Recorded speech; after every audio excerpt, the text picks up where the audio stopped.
Qaranglar, boshladik. Parametrli chiziqli tenglama. Qanaqa bo'ladi? Chiziqli tenglama bu x. Nega chiziqli deyiladi? Funksiya sifatida qarasak, u to'g'ri chiziq bo'ladi. O'shaning uchun chiziqli funksiya deyiladi. Chiziqli funksiya chiziqli tenglama deyiladi. Chiziqli funksiya qanaqa edi? Qanaqasi? Kx plus b. X ning darajasi 1 bo'lgani uchun ham chiziqli deb aytiladi. Endi parametrli bo'lsa, o'zi chiziqli tenglama 3 xil holatda kelishi mumkin. Birinchisi bitta yechimga ega bo'lishi mumkin. Ikkinchisi cheksiz ko'p yechimga ega bo'lishi mumkin. Uchinchisi yechimga ega bo'lmasligi mumkin. Misol uchun kelinglar, boshlaylik. Birinchisi mayli yechimga ega bo'lmasligidan boshlaylik. Misol, yechimga ega emas. Bitta misol aytaman, uni ishlayman desanglar, yechim yo'q bo'lib qoladi. Qanaqa misol desa, masalan, juda ham sodda misol keltiradigan bo'lsa, x plus 2 barobar x plus 3. Misol uchun. Ishlayman desanglar, ishlolmaysizlar. Yo'q bo'lib qoladi x lar. Bu yoqqa o'tamiz. Mana olib o'tamiz. Nima bo'lib o'tadi? X joyida turibdi. Bu x olib o'tsak, minus x barobar 3 joyida turibdi. Plus 2 ni bu yoqqa olib o'tsak, minus 2. X dan x ayirsa 0 barobar 3 dan 2 ni ayirsa 1. Buni javobi nima bo'ladi? Shunda bo'sh to'plam bo'ladi. Bo'sh to'plam. Bo'ldi, bo'sh to'plam. Endi sizlarga parametrlikda qanaqa savol beradi desa, parametrlikda aytadiki, xuddi mana shu misolni beradi, faqat x o'rniga a qo'yib qo'yadi. A x plus 2 deydi, barobar x plus 3 deydi. A qanaqa son bo'lganda, mana shu sistem, mana parametrli tenglama deydi, parametrli chiziqli tenglama yechimga ega emas deydi. Ana nechi bo'lganda yechim bo'lmay qoladi bu? 1 bo'lganda deysizlar. Osonmi? Bundoq qaraganda oson. Ham formulalar yodlab olsa-chi, unda ham bo'laveradi. Formulalar yopib kelib, x bitta tarafga olib o'tib, x olib chiqib, anaqa keltirib ishlanadi, u ham bo'ladi, bunaqasi ham bo'ladi. Hop, misollarni ko'rib chiqamiz. Bitta qoida qilib olaylik oldin. Demak, a 1 bo'lganda deganda, to'g'rimi? Javobini yozib qo'yaman. A 1 bo'lganda yechimi yo'q bo'lib qolar ekan. Ikkinchisi, cheksiz ko'p yechimga ega. Cheksiz ko'p yechimga ega. Qachon chiziqli tenglamalar cheksiz ko'p yechimga ega bo'ladi? Bitta sodda misol keltira olasizlarmi? Barobar taraflari teng bo'lsa x plus 2 teng x plus 2 yoki mana bunaqa desa ham bo'ladi. X plus 2 barobar 2 plus x. Bunaqa desa ham bo'ladi. Farq yo'q. Sizlar tushuninglar. Bitta narsani 2 marta yozgan bo'lsa, u cheksiz ko'p bo'laveradi. Bitta narsani 2 marta yozib qo'ygan bo'lish kerak faqat. Bu yoqqa o'tamiz, x minus x bo'ladi, 2 minus 2 bo'ladi, to'g'rimi? 0 teng 0 bo'ladi. Qaranglar, shart tekshirar ekanmiz-da. Shart qanaqa buni? To'g'rimi, noto'g'rimi? 0 1 ga teng degan shart. Noto'g'ri. Noto'g'ri bo'lgani uchun ham bo'sh to'plam bo'lganda. To'g'ri bo'ladigan bo'lsa-chi? Cheksiz ko'p bo'lib qoladi. Buni javobi x tegishli r bo'ladi yoki buni boshqacha qilib minus cheksizdan cheksizgacha ham deb qo'yaveramiz. Endi sizlarga savolda aytadiki, mana misolda aytadiki, bx plus 2 barobar masalan 2a plus x deb turib aytsa, a va b ni qanaqa qiymatlarida sistema cheksiz ko'p yechimga ega deb savol berishi mumkin. Nima deysizlar? Ikkalasi ham 1 bo'lganda deb qo'yasizlar. Oson-a? X lari bir xil bo'lishi kerak, uning uchun buni qarasanglar, b 1 bo'lishi kerak deysizlar. Keyin a lari ham bir xil bo'lishi kerak, mana 2 bilan 2 bo'lishi kerak, a ham 1 bo'lishi kerak bo'lib qoldi. A ham b ham agar 1 ga teng bo'ladigan bo'lsa, mana tenglama bo'lib qoladi-da. Nima cheksiz ko'p yechim bo'ladi. Javobi a ham b ham lekin ikkalasi bitta paytda 1 ga teng bo'lishi kerak ekan. Endi uchinchisi bitta yechimga ega. Sizlar mana shu bitta yechimga egani juda ko'p ishlagansizlar. Biz hozir shart sifatida ko'ryapmiz-da, bunaqa misollar juda ko'p ishlagansizlar. Masalan, 3x plus 7 barobar 2x plus 7. Qanaqa bo'ladi ishlasa? Hamma bo'lsa 8 bo'la qolsin. Ishlash uchun nima qilardinglar? 3x joyida turardi. 8x olib o'tardik. barobar 7 minus 7. Minus 5x teng 0. X teng necha? Mana shunaqa 0 chiqsa bo'sh to'plamni deb yozib qo'ymaylik yoki mana bunaqa deb. Adashib. 0 ni bo'lamiz minus 5 ga. Necha? 0. X 0 bo'ladi bu yerda. X 0 bo'lishi mumkin yoki 1 bo'lishi, 2, 2,5 har qanaqa son bo'lishi mumkin. X dan nechta chiqadi o'shanda? Bitta chiqadi-da. Tushundinglarmi? O'shaning uchun bitta yechimga ega deb aytilinadi. Bunga sizlarga yana bitta misol berishim mumkin. Misol deb turib, mana shu misolni aytib, qaranglar. Ax plus 2 barobar x plus 3 deydi.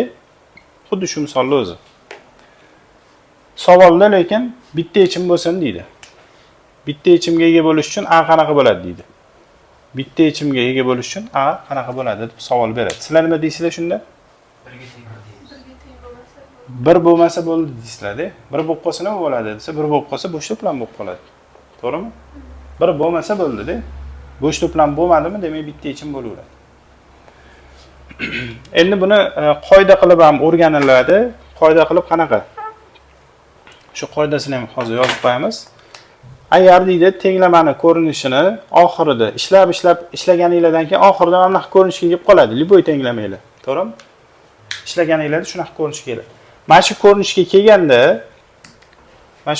kelganda, birinchisi yechimga ega emas. Yechimga ega emas.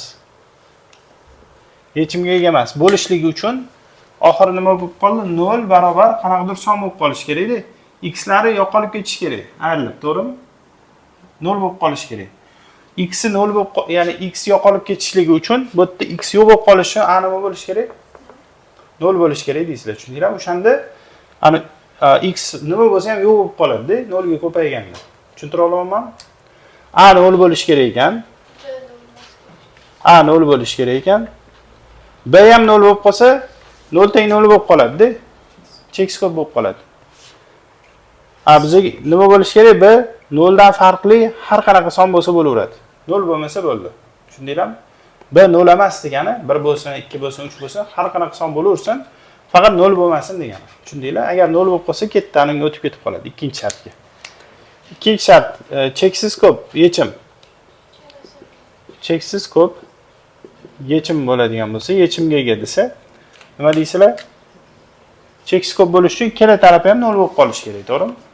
Buni ikkala tarafi 0 bo'lishi uchun a qanaqa bo'lishi kerak, b qanaqa bo'lishi kerak? Ikkala tarafini 0 qilib qo'yish uchun a ham 0 bo'lishi kerak deysizlar, b ham nima? 0 bo'lishi kerak. O'shanda bu ham 0, bu ham 0 bo'ladi-da.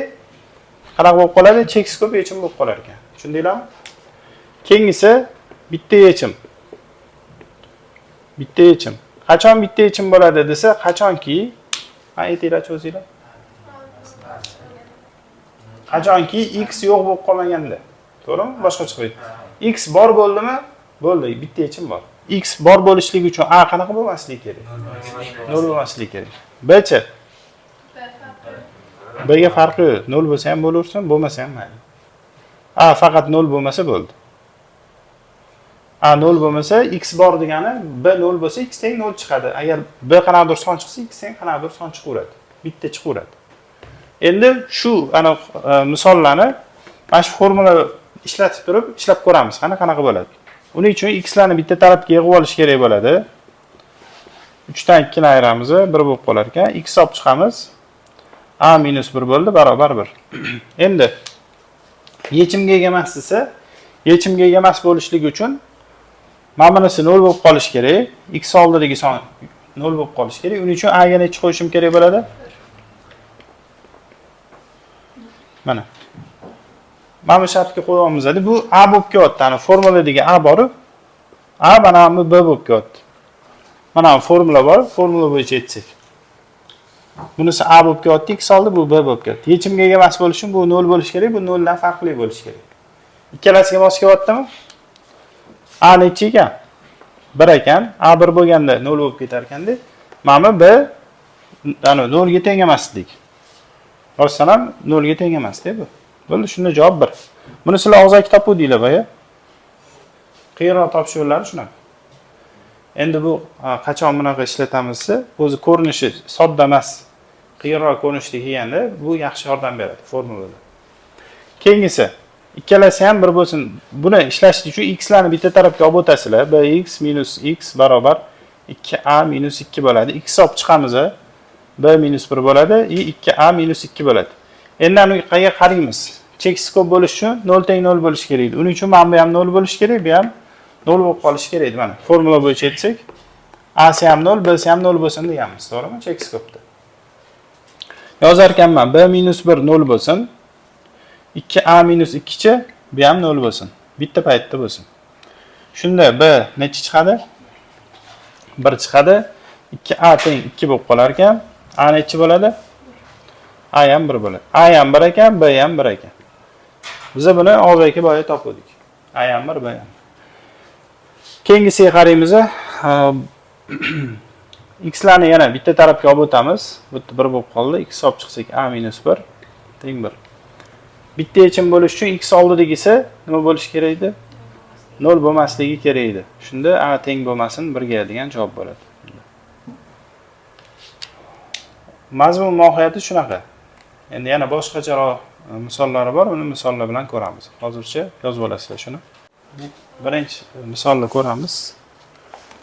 Qanaqa ishlanadi? 10 yo'da ax minus 1 barobar 2a minus 5x minus 9 deyilibdi, aytibdi. Tenglama a ning qanday qiymatlarida yagona yechimga ega bo'ladi? Nima qilamiz? Ko'paytirib chiqish kerak. 10ax minus 10 barobar 2a minus 5x minus 9. X liklarni bitta tarafga olib o'tasizlar. Shunda 10ax plus 5x, to'g'rimi? Bu yerda qolyapti 2a minus 9 minus 10 ni olib o'tsam plus 10. Shunda nimani olib chiqib bu yerdan? X o'zini olib chiqaman, bu yerda 10a plus 5 qolar ekan. Bu yerda 2a plus 1 bo'lib qolar ekan. Shunaqami? Endi aytganki shartida teng nima degan? Yagona yechimga ega bo'ladi degan. Yagona yechimga ega bo'lish sharti ax b bo'lsa, x oldidagisi 0 bo'lmasa bo'ldi-da, yagona yechim bo'ladi. To'g'rimi? X oldida nima turibdi? 10a plus 5 turibdi. Shuni teng bo'lmasin deysizlar 0 ga. Ishlaydigan bo'lsa, 10a teng bo'lmasin bo'ladi minus 5 ga, a teng bo'lmasin minus 1 taqsim 2 ga. Minus 1 taqsim 2 dan boshqa hamma joyi javob deb olaverar ekansizlar. Minus cheksizdan minus 1 taqsim 2 gacha, 1 taqsim 2 dan cheksizgacha bo'lar ekan. Ikkinchi misolga qaraymiz.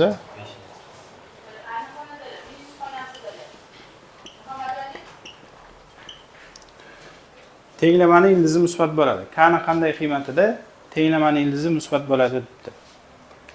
Tenglamaning ildizi deganda nima tushunasizlar? Yo'q. Tenglamaning ildizi deganda nima tushunasizlar? Ha? X tushunasizlar-da. Bu yerda tenglamaning ildizi desa nima desa x deysizlar, to'g'rimi? Tenglamaning ildizi x ekan. Shu narsa deyapti, savolda aytyapti. X nima degan? Tenglamaning ildizi musbat bo'ladi. Musbat degani 0 dan katta degani. Mana shunaqa bo'lishligi uchun debdi k ni topish kerak edi. Tenglamaning ildizi musbat bo'ladi deb gapiryapti, k ni topgin degan. Nima qilamiz? Qaranglar. Ochib chiqaman. Qavsi kx plus k barobar 5, kx barobar 5 minus k bo'lib qoladi, to'g'rimi? X ni topaman shu yerdan. X barobar nima? 5 minus k bo'lingan k. Endi qiladigan ishim shuni hamki qo'ysam 0 dan katta deb ishlab qo'yishim kerak ekan. Chunki bu tenglamaning ildizi-da. Tenglamaning ildizi 0 dan katta bo'lsa, k qanaqa bo'lishi kerak deyapti. Joyni almashtirsam nima bo'lardi? Ishora o'zgarib qoladi. Bo'ldi, chizib javobini olib qo'yamiz. Necha qo'ysam bo'ladi? 0 bilan 5. Plus minus plus. Bizga kerak minusli joylar. Javobi shunda 0 dan 5 gacha bo'lib qolar ekan. Tushundinglarmi qanaqa ishlanishini? Tenglamaning ildizi 0 dan kichkina bo'lsin desa, x topganinglardan keyin kichkina 0 deysizlar. Tushunarlimi? Uchinchisida shunaqa debdi. Tenglamaning ildizi manfiy bo'ladi debdi. Demak, qiladigan ishinglar qavsini olib chiqib, x topasizlar. Top bo'lgandan keyin o'sha 0 dan kichkina deb ishlab qo'yasizlar. To'g'rida ham xuddi shunga o'xshagan savol beribdi. Ishlanglarchi ozgina, qani. 1 dan kichkina bo'ladi desa nima qilardinglar? Tenglamaning ildizi 1 dan kichkina bo'ladi desa. Men yozardim x kichkina 1 deb. Agar tenglamaning ildizi birdan kichkina deb aytsa. Tushunarli? Mana shunaqa savollar bor ekan. Shuna ishlayverasizlar-da. Ozgina ishlanglar-chi.